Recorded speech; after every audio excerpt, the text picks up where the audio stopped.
নমস্কাৰ আপোনালোকে চাই আছে ডিজি ইনফো আসাম চেনেল। আপোনালোকে নিৰ্মাণ হকী আঁচনি যদি আপোনালোকে আবেদন কৰিব বিচাৰি আছে তেতিয়াহ'লে আপোনালোকে প্ৰথমতে কেইটামান কথা আপোনালোকে জানিব লাগিব। সেইটো হৈছে যে নিৰ্মাণ হকী আঁচনিত আপোনালোকে আবেদন কৰিলে ইয়াৰ বেনিফিট কি হ'ব, আপোনালোকৰ লাভ কি হ'ব, এই বিষয়ে আপোনালোকে প্ৰথমতে জানিব লাগিব।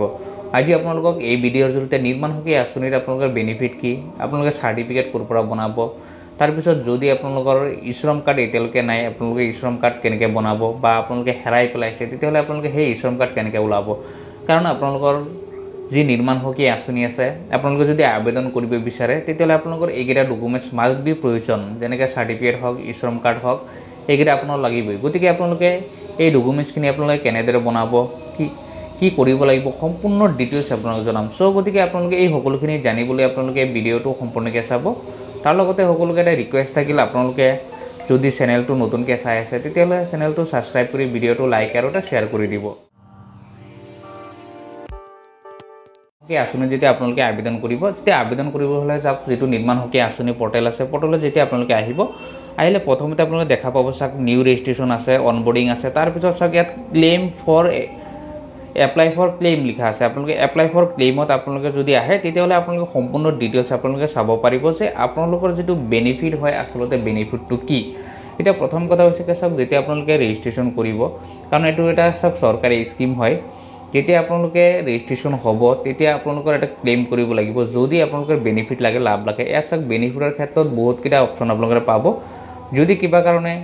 ৰেজিষ্ট্ৰেশ্যন হোৱাৰ পিছত যদি মানুহজন মৃত্যু হয় তেতিয়াহ'লে সেই মৃত্যুৰ বাবদে তেওঁলোকে টকা প্ৰদান কৰে, বিয়া বাৰুৰ ক্ষেত্ৰত প্ৰদান কৰে। তাৰপিছত ল'ৰা ছোৱালী যিসমূহ আছে চাওক, ল'ৰা ছোৱালীৰ ক্ষেত্ৰত যদি লিখা পঢ়া কৰি আছে তেওঁলোকেও দিয়ে, নগদ টকা প্ৰদান কৰে। তাৰপিছত চাওক যদি বিয়া বাৰু হয় তেতিয়াহ'লে বিয়া বাৰুৰ কাৰণেও তেওঁলোকে টকা প্ৰদান কৰে। মানুহ মৃত্যু হৈছে তেওঁৰ অন্ত্যেষ্টি কৰাৰ কাৰণে তেওঁক টকা প্ৰদান কৰে। তেনেকুৱা বহুতকেইটা আপোনালোকে লাভ ল'ব পাৰিব যদি আপোনালোকে এই নিৰ্মাণ হকী আঁচনিত যদি আপোনালোকে ৰেজিষ্ট্ৰেশ্যন থাকে। এতিয়া চাওক এই নিৰ্মাণ হকীৰ যিটো আঁচনি আছে, আঁচনিত প্ৰথমতে ৰেজিষ্ট্ৰেশ্যন কৰিবলৈ আপোনালোকৰ যিখিনি ডকুমেণ্টছ লাগে, ডকুমেণ্টছৰ ক্ষেত্ৰত হৈছে চাওক প্ৰথম ডকুমেণ্টছটো হৈছে চাওক আপোনালোকে চাব লাগিব যিটো চাৰ্টিফিকেট।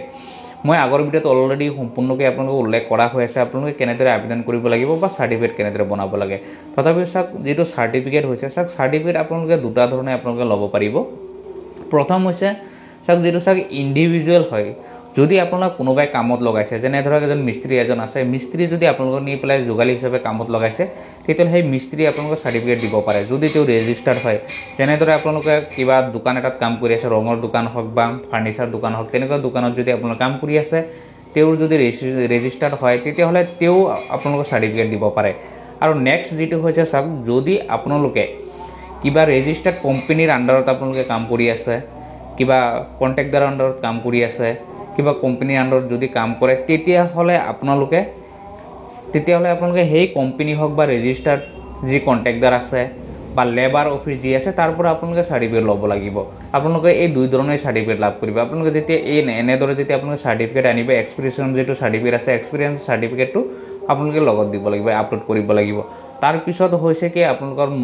যিটো মষ্ট ইম্পৰ্টেণ্ট আৰু এটা হৈছে যিটো চাওক ইশ্ৰম কাৰ্ড। আপোনালোকে ইশ্ৰম কাৰ্ড যদি আপোনালোকৰ হাতত নাই বা আপোনালোকে এতিয়ালৈকে বনোৱা নাই তেতিয়াহ'লে আপোনালোকে ইশ্ৰম কাৰ্ড অতি সহজে আপোনালোকে বনাব পাৰে। তাৰ কাৰণে চাওক যেতিয়া আপোনালোকে ইশ্ৰম পৰ্টেল যিটো আছে, আপোনালোকে ইশ্ৰম পৰ্টেলত যেতিয়া আহিব আপোনালোকে ইয়াত দেখা পাব ইশ্ৰমৰ যিটো পৰ্টেল আছে, যেতিয়া লগ ইন কৰিব ইয়াত চাওক যিটো লিখা আছে চাওক ৰেজিষ্টাৰ্ড অন ইশ্ৰম পৰ্টেল, ইয়াত যেতিয়া আপোনালোকে ক্লিক কৰিব, ক্লিক কৰাৰ লগে লগে চাওক এইটো পৰ্টেল খোল খাব। ইয়াত এটা কথা আপোনালোকে মনত ৰাখিব, যদি আপোনালোকৰ আধাৰ কাৰ্ডত মোবাইল নম্বৰ লিংক আছে তেতিয়াহ'লে আপোনালোকে কাৰো ওচৰত যাব নালাগে। আপোনালোকৰ হাতত থকা যিটো মোবাইল আছে বা লেপটপ কম্পিউটাৰ আছে আপোনালোকে সেইটো দি আপোনালোকে নিজে আপোনালোকে ইশ্ৰম কাৰ্ড বনাব পাৰে। চাওক ইয়াত যিটো ছেল্ফ ৰেজিষ্ট্ৰেশ্যন লিখা আছে, আপোনালোকে ইয়াত প্ৰথমতে মোবাইল নম্বৰ দিব, তাৰপিছত যদি কেপচাৰ কোড বিচাৰিছে বাকী দুটা আপোনালোকে কৰি দিব, কৰি পেলাই চেণ্ড OTPত ক্লিক কৰি দিব। ক্লিক কৰাৰ লগে লগে আপোনাৰ যিটো OTP আহিব, OTP দি পেলাই আপোনালোকে ছাবমিট কৰি দিব। তাৰপিছত আধাৰ কাৰ্ডটো বিচাৰিব, তাৰপিছত আধাৰ নাম্বাৰটো দিব। আধাৰ নাম্বাৰটো দিয়াৰ পিছত আপোনালোকে যিটো আধাৰ কাৰ্ডত যিটো মোবাইল নম্বৰ লিংক আছে সেইটোত OTP যাব। তেওঁ OTP গ'লে আপোনালোকে সেইটো OTP দি ছাবমিট কৰিব। বাকীখিনি আপোনালোকৰ অনলি আধাৰ কাৰ্ডটো হ'লে আপোনালোকে ইশ্ৰম কাৰ্ড বনাব পাৰিব। তাত আপোনালোকে বেংক একাউণ্ট দিব লাগে, যদি বেংক একাউণ্ট নিদিয়ে তথাপিও আপোনালোকৰ ইশ্ৰম কাৰ্ড আপোনালোকে বনাই ল'ব পাৰিব। বা তাৰপিছত যদি আপোনালোকৰ কাৰণে আধাৰ কাৰ্ডত যদি আধাৰ কাৰ্ডত মোবাইল নম্বৰটো লিংক নাথাকে তেতিয়াহ'লে চাওক ডিজিটেল সেৱা লগ ইন ফৰ CSC লিখা আছে, আপোনালোকে এইটোত ক্লিক কৰিব লাগিব। এতিয়া চাওক হেতু হৈছে কি যদি আপোনালোকৰ ওচৰত CSC চেণ্টাৰ আছে তেতিয়াহ'লে আপোনালোকে এই CSC চেণ্টাৰ গৈ আপোনালোকে আধাৰ কাৰ্ডত যদি মোবাইল নম্বৰ লিংক নাই তথাপি আপোনালোকে বনাব পাৰিব তাৰ পিছত চাওক যদি আপোনালোকে কিবা কাৰণে ইশ্ৰম কাৰ্ড আগতে বনাইছিলে যদি হেৰাই পেলাইছে তেতিয়াহ'লে চাওক যেটো ৰেজিষ্টাৰ্ড অন ইশ্ৰম লিখা আছে আপোনালোকে এটোত ক্লিক কৰিব এটো যেতিয়া ক্লিক কৰিব চাওক নতুন এটা পোৰ্টেল খোল খাই গৈছে ইয়াত চাওক লিখা আছে ওৱান স্টপ সলিউশন যেটো আছে ইয়াত চাওক লগইন ইউজিং আধাৰ আপোনালোকে আধাৰ কাৰ্ড দি লগইন কৰিব পাৰে বা আপোনালোকে যেটো ইশ্ৰম কাৰ্ডৰ যেটো নাম্বাৰ আছে হেতু যদি জানিব বিচাৰে তেতিয়াহ'লে নো ইউৰ ইশ্ৰম কাৰ্ডত ক্লিক কৰিব তাৰ পিছত আপোনালোকৰ যেটো ইউএন নাম্বাৰ আছে হেতু দিব পাৰে বা আপোনালোকৰ যেটো লগইন আধাৰ কাৰ্ড লিখা আছে আপোনালোকে ইয়াত চাওক মোবাইল নাম্বাৰটো প্ৰথমতে দিব দিয়াৰ পিছত যেতিয়া আপোনালোকে OTP আহিব লগইন কৰিব তাৰ পিছত আপোনালোকৰ আধাৰ নাম্বাৰটো বিচাৰিব সেই আধাৰ নাম্বাৰটো দি পেলাই আপোনালোকে সাবমিট কৰি দিব তেতিয়াহ'লে আপোনালোকে ইউএন নাম্বাৰটো আপোনালোকে উলাই ল'ব পাৰিব বা আপোনালোকে হেতু ডাউনলোড কৰিব পাৰে এতিয়া চাওক যেটো কথা হৈছে যেটো ইশ্ৰম কাৰ্ডটো হয় চাওক ইশ্ৰম কাৰ্ডটো মাষ্ট বি সকলোৰ কাৰণে প্ৰয়োজন হৈছে এতিয়া কাৰণ ইশ্ৰম কাৰ্ডটোৰ এটা বহুত ডাঙৰ এটা বেনিফিট আছে যদি আপোনালোকৰ ইশ্ৰম কাৰ্ডটো থাকে এতিয়া প্ৰথম কথা হৈছে চাওক এতিয়া ইশ্ৰম কাৰ্ডটো আপোনালোকৰ কিয় লাগে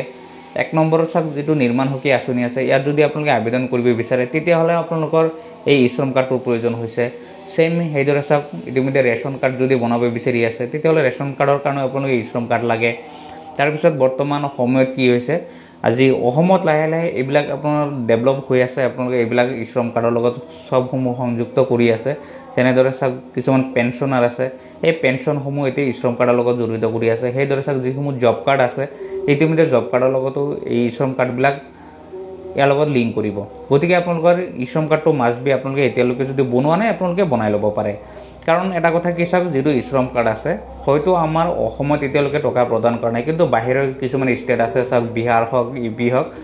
তাত প্ৰত্যেক মাহত এটা টকা প্ৰদান কৰে যেটো ইশ্ৰম কাৰ্ড আছে ইশ্ৰম কাৰ্ডৰ জৰিয়তে তেওঁলোকে মাহত 1000 হওক 500 টকা হওক তেনেকুৱা টকা লাভ কৰে গতিকে অসমতো হেতু ইতিমধ্যে ষ্টাৰ্ট হৈ যাব গতিকে আপোনালোকে এই ইশ্ৰম কাৰ্ডটো আপোনালোকে প্ৰথমতে বনাই লওক কাৰণ বনাব কেনেকৈ বনাব লাগে সম্পূৰ্ণ ডিটেইলছ আপোনালোকক জনালো বা প্লে লিষ্টত গৈ আপোনালোকে চাব পাৰে আগত ভিডিঅ' মই অলৰেডি দিয়া হৈ আছে আপোনালোকে তাতো চাব পাৰে গতিকে আপোনালোকৰ এই ইশ্ৰম কাৰ্ড হওক বা নিৰ্মাণ হকি আঁচনি হওক ইয়াৰ বিষয়ে যদি আপোনালোকে আৰু জানিব লাগে তেতিয়াহ'লে ভিডিঅ'ত কমেন্ট কৰিব বাকি মই আপোনালোকক বাকিখিনি আপোনালোকৰ যদি কিবা প্ৰবলেম পাই আছে সেইখিনি আপোনালোক সলিউশন কৰিবলৈ চেষ্টা কৰিম তাৰ পিছত এটা আপোনালোকৰ এটা প্ৰবলেমৰ কথা কৈছিলে যেটো সব একনলেজমেন্ট যেটো আছে একনলেজমেন্ট ৰিসিপ্টটো আপলোড কৰিব লাগে বুলি ক'লে আৰু নিৰ্মাণ হকিত যেতিয়া আপোনালোকে আবেদন কৰে তেতিয়া একনলেজমেন্ট নাম্বাৰ বহুতৰ কাৰণে বিচাৰি আছে কিয় বিচাৰি আছে চাওক যেতিয়া আপোনালোকে যেতিয়া ফাৰ্স্ট টাইম যেতিয়া আপোনাৰ নিউ ৰেজিষ্ট্ৰেচন কৰিব বিচাৰে তাত যদি কিছু কেতিয়াবা আপোনাৰ ফেইল হৈ যায় বা আপোনাৰ লগইন কৰে তেতিয়াহ'লে আপোনালোকৰ যেটো একনলেজমেন্ট নাম্বাৰ হেতু বিচাৰে তে একনলেজমেন্ট নাম্বাৰ আপুনি এক্সট্ৰাকে নাপায় যেটো নাম্বাৰ আপোনালোকৰ ওলাই যেটো টিকেট নাম্বাৰ হয় সেই নাম্বাৰটো আপুনি কপি কৰি ল'ব কপি কৰি পেলাই আপোনালোকে তাত আপোনালোকৰ নতুনকৈ পেজ এটাত পেজ কৰি ল'ব কৰি পেলাই আপোনালোকে হেতু আপলোড কৰি দিব যদি হেতু আহে কাৰণ হেতু কেতিয়া আহে চাওক যেতিয়া আপোনালোকে নিউ ৰেজিষ্ট্ৰেচন যেতিয়া কৰি থাকিব তাত ইয়েস নো অপচন দুটা আহে তাত যদি ইয়েস আপোনালোকে কৰি দিয়ে তেতিয়া একনলেজমেন্ট অলৰেডি আহি যায় যদি নো কৰে তেতিয়ালে নাহে হেতু আপোনালোকে আবেদন কৰতে আপোনালোকে এবাৰ চাই ল'ব তাৰ পিছতো যদি আপোনালোকৰ এপ্লিকেশন নাম্বাৰটো আহি যায় যদি আপোনালোকে একনলেজমেন্ট নাম্বাৰটো যদি বিচাৰে তেতিয়াহ'লে আপোনালোকে হেতু কপি কৰি ল'ব কপি কৰি পেলাই নিউ পেজত আপোনালোকে পেজ কৰি পেলাই হেতু আপোনালোকে আপলোড কৰি দিব আৰু বাকি যিখিনি ডকুমেন্টছ বিচাৰিছে বেংক পাছবুক হওক আধাৰ কাৰ্ড হওক ইশ্ৰম কাৰ্ড বিচাৰিছে ৰেশন কাৰ্ড যদি বিচাৰে আপোনালোকে সেইখিনি আপোনালোকে আপলোড কৰি দিব আপলোড কৰি পেলাই আপোনালোকে সাবমিট কৰি দিব তেতিয়াহ'লে আপোনালোকৰ সেইখিনি আপোনাৰ কমপ্লিট হৈ যাব গতিকে আপোনালোকৰ যদি আৰু জানিব লাগে আপোনালোকে ভিডিঅ'ত কমেন্ট কৰিব তাৰ পিছত বাকি আপোনালোকে সেইখিনি সলিউশন কৰিবলৈ মই যত্ন কৰিম ধন্যবাদ